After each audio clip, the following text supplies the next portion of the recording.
नमस्कार।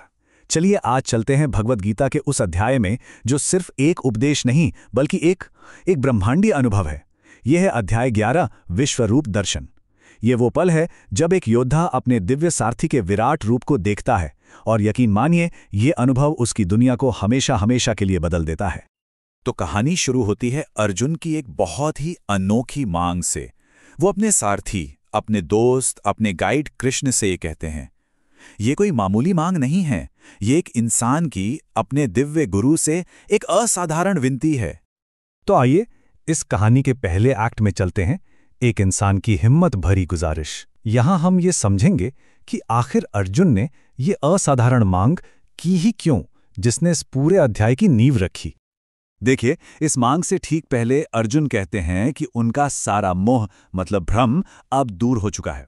उन्होंने कृष्ण की महानता के बारे में सुना तो बहुत है, पर अब वो उसे अपनी आंखों से साक्षात देखना चाहते हैं।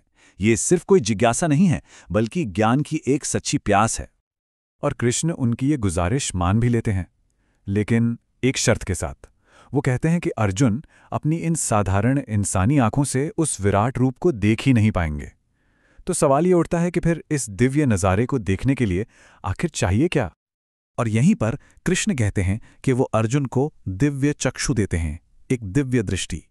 बस इसी पल में अर्जुन एक ऐसी दहलीज पार करने वाले हैं जिसे पार करना किसी भी इंसान के लिए मुमकिन नहीं माना जाता। और अब शुरू होता है दूसरा एक्ट, सर्वस्व का दर्शन। अर्जुन को दिव्य दृष्टि मिल चुकी है और अब वो अद्भुत नज़ारा सामने आने वाला है जिसकी उन्होंने कभी कल्पना भी नहीं की होगी। संजय जो ये पूरा वाकया धृतराष्ट्र को सुना रहे हैं, वो बताते हैं कि उस रूप का तेज, उसकी चमक ऐसी थी जैसे आसमान में एक साथ एक ही पल में 1000 सूरज उगाए हों।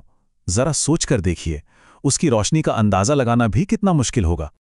और उस विराट रूप के अंदर अर्जुन को पूरा का पूरा ब्रह्मांड एक साथ नजर आता है।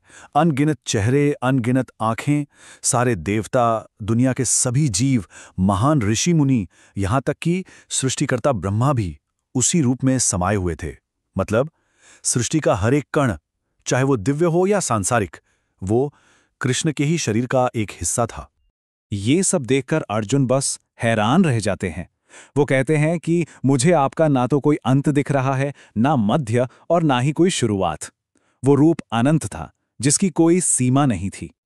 लेकिन जैसा कि होता है, हर खूबसूरत चीज का एक दूसरा पहलू भी होता है। अब ये अद्भुत दर्शन एक बहुत बड़ा मोड़ लेने वाला था, एक ऐसा मोड़ जहां सुंदरता और भय एक साथ मिल जाते हैं।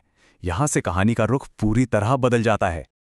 अभी तक जो हैरानी थी, जो आश्चर्य था, वो धीरे धीरे एक दूसरी भावना में बदलने लगता है, और वो भावना थी डर।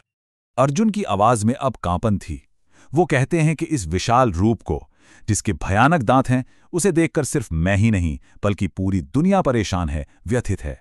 वो सुंदर रूप अब एक भयावह और विनाशक रूप में बदल चुका था। और फिर अर्जुन एक बहुत ही डरावना मंजर देखते हैं। दोनों सेनाओं के बड़े बड़े योद्धा, जिनमें उनके अपने गुरु, उनके भाई, उनके प्रियजन शामिल थे, वो सब तेजी से उस विराट रूप के भयानक मुंह में समाते जा रहे हैं। कुछ के सिर तो कुचले हुए हैं और वो दांतों के बीच फंसे हुए दिख रहे हैं, ठीक वैसे ही जैसे पतंगे खुद को रोक नहीं पाते और विनाश की तरफ भागते हुए आग की लपटों में समा जाते हैं। इस विनाश को देखकर अर्जुन से अब रहा नहीं जाता। वो पूरी तरह से घबराकर पुकारते हैं, मुझे बताइए, इस उग्र रूप वाले आप आखिर हैं कौन? वो जानना चाहते हैं कि इस भयंकर रूप के पीछे की सच्चाई क्या है। अर्जुन के इसी भयभीत सवाल के साथ हम आते हैं कहानी के तीसरे और अंतिम एक्ट पर, जहां इस विराट रूप का असली रहस्य खुलता है। मैं समय हूं, मैं ही विनाशक हूं। भगवान कृष्ण का जवाब आता है, मैं लोकों का नाश करने वाला प्रचंड काल हूं।